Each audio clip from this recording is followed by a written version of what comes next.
All right, let's dive into one of the most fascinating and enduring stories you'll find in esoteric tradition. We're talking about the legend of the murdered master. So, what's it all about? Well, at its core, it's a murder mystery. But it's not just any mystery. It forces us to ask a really heavy question. What secret, what piece of knowledge is so important that you would literally die to protect it? To even begin to answer that, we've got to meet the man at the center of this whole thing. And that man is Hiram Abiff. Now, this guy, he was the real deal. The king of Tyre basically sent him over to help King Solomon build his famous temple. And we're not talking about just some foreman. Hiram was the grand master of architects, a total genius, supposedly the most skilled craftsman who ever lived. Nobody could touch him. But this beautiful story of creation, it's about to take a really dark turn. And the craziest part, it all goes down inside the very walls of the temple he was building. It's basically a murder in 3 acts.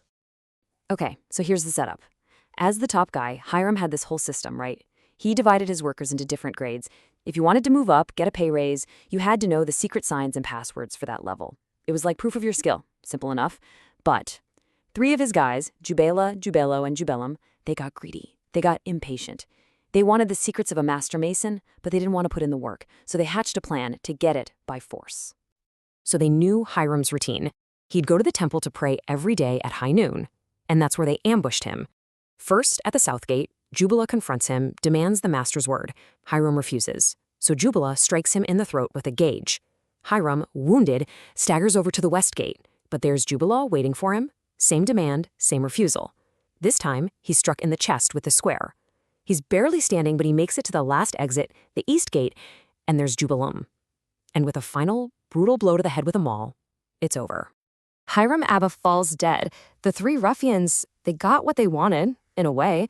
They killed the master, but they completely failed their mission. The secret password, the master's word, it died with him. It was lost, taken to the grave. And you might think, okay, that's the end of the story. But actually, this is where it really begins. See, the legend of Hiram Abiff isn't just some straightforward story about a murder. Not at all. It's an allegory, a really complex code with layers upon layers of meaning. So let's peel back that first layer and start decoding this thing. Okay, so the first key to unlocking this whole mystery is hidden in history. You start looking and you realize this story, it sounds a lot like other tragic events that actually happened. And the first parallel is a huge one. It's absolutely striking. The Knights Templar. Think about it. In 1314, their final Grand Master, Jacques de Molay, was executed. And who was responsible for taking down the entire order? You had 3 main culprits, the Pope, the King of France, and their cronies. 3 attackers, just like Hiram's 3 ruffians, all after the Templars' secrets and wealth. The parallels are just undeniable. And it doesn't stop with the Templars. There are other historical lenses you can look through. For some, Hiram is actually a stand-in for King Charles I of England, who was executed back in 1649. His death left England like a widow, making its people sons of the widow, a phrase that should sound very familiar to anyone who knows about Masonic lore. Or you can zoom out even further. Maybe Hiram isn't one person at all, but a symbol for all the ancient pagan mysteries, which were wiped out by that same kind of destructive trio: the state, the organized church, and the ignorant mob. Okay, so we've got the historical angle, but the code goes so much deeper than that. If we move beyond just history, we find that this legend, it's also a kind of map of the universe itself, a cosmic and spiritual blueprint written in the language of numbers and stars. And the key that unlocks this next layer is a number that shows up over and over again, 33. Just look at where this number pops up. The original Temple of Solomon, it's said to have stood for 33 years. King David's reign in Jerusalem, 33 years. The Scottish Rite of Freemasonry, it has 33 degrees. But get this, it gets even crazier. The human spine has 33 vertebrae. And of course, Jesus is said to have lived for 33 years. It's like this number is a bridge, connecting history, our own bodies, and the divine. And that brings us to the astronomical code, which is just brilliant. In this interpretation, Hiram is the sun. His murder, that's the winter solstice, when the sun's light dies. And his 3 murderers, they're the 3 winter zodiac signs, Capricorn, Aquarius, and Pisces. He's then buried during those dark winter months, only to be raised back to life at the spring equinox. And how is he raised? by the strong grip of a lion's paw, a clear reference to the sign of Leo, the lion, when the sun is at its most powerful in the middle of summer. The whole story maps perfectly onto the solar year. So the code isn't just about the stars out there, it also turns inward, to us. In a lot of mystic traditions, Hiram is a symbol for that dormant spiritual energy that sits at the base of our own spines. You might notice Kundalini or the spirit fire.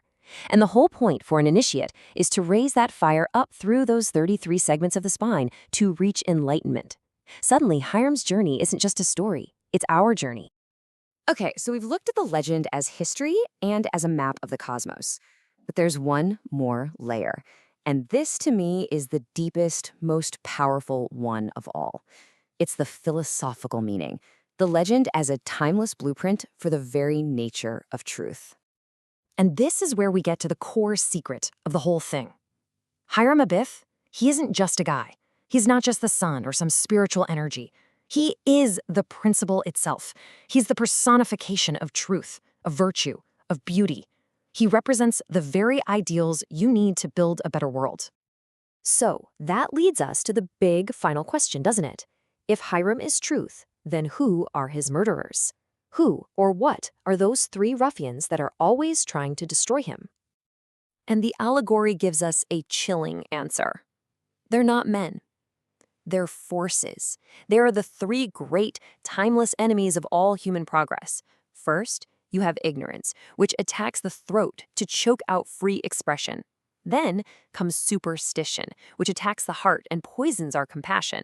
And finally, there's fear, which delivers that fatal blow to the head, destroying our ability to reason.